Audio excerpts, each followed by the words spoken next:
Global supply shortages and inflation rates have hiked up car prices, leading many consumers to turn to used cars as the more affordable option. But buying that used car could cost thousands in unforeseen repairs without taking the proper precautions. Local mom Beatrice Dickens tells None on Your Side her daughter was approved for her first vehicle loan and was excited to purchase her own car. She's pregnant, so I stress the importance of making sure she finds something safe. Dickens says even with the pre-approval from the bank, her daughter was given just 3 options out of the whole car lot to make her selection. On April 16th, she paid a total of $10,000. 2.5 weeks later, the vehicle will not start. No oil is in the vehicle. She called me, said it wouldn't start. I told her don't drive the vehicle. I called my mechanic, had my mechanic go look at the vehicle at her apartment complex, and he told us that the motor was gone. It was nothing she could have did to the motor, and that the motor had to already been damaged.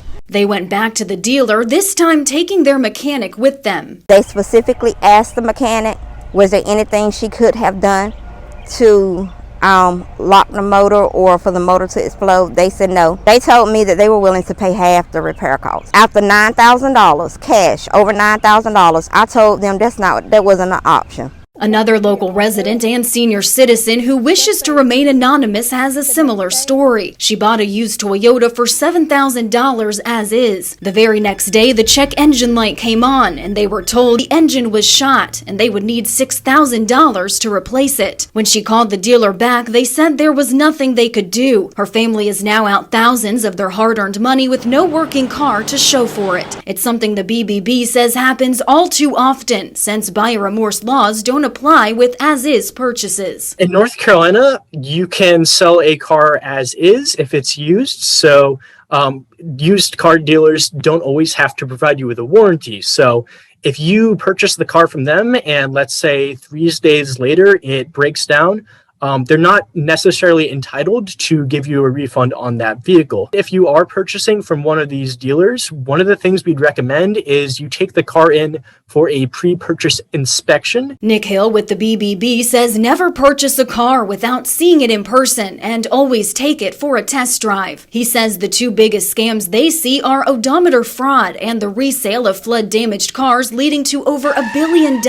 in annual losses for consumers. It's important that you compare the mileage on the odometer with the mileage that's indicated on the vehicle's maintenance records. Flood damaged cars, you can get them typically a lot cheaper than your typical used car. However, sometimes scammers will take these flood damaged cars and disguise them to make it look like it's just any old used car. After Katrina in 2005, North Carolina saw an influx of flood damaged cars coming to the state, and it happens every hurricane season. In North Carolina, a car's title must be updated to show flood damage, but not all states are as strict on those laws. That's why pre-purchase inspections are so vital. Take it to a shop that you trust, and if any dealer won't let you take a car to get looked at by your mechanic, then you don't need to buy a car from them.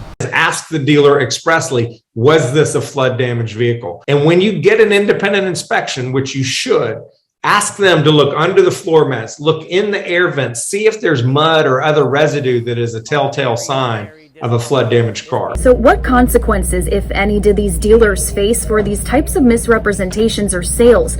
And are these cases that your office is actively looking into? We've got something like 800 in the last year and a half.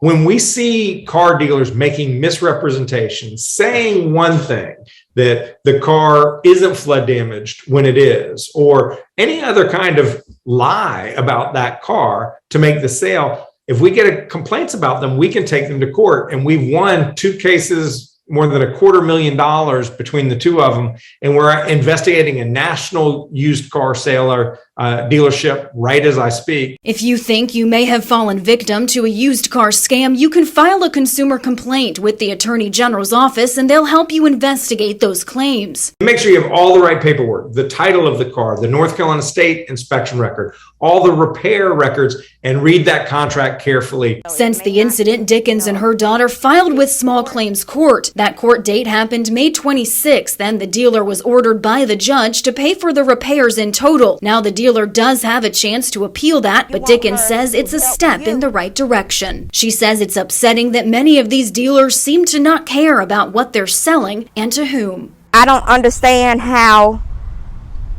right here during a pandemic, when inflation is going on, people are working 2 and 3 jobs trying to make ends meet, that they just get to take $9,000 and $10,000 from you. The BBB also recommends checking their website for dealers' reputations and if they're accredited by the Better Business Bureau. Reporting, Emily Severidge, 9 on your side.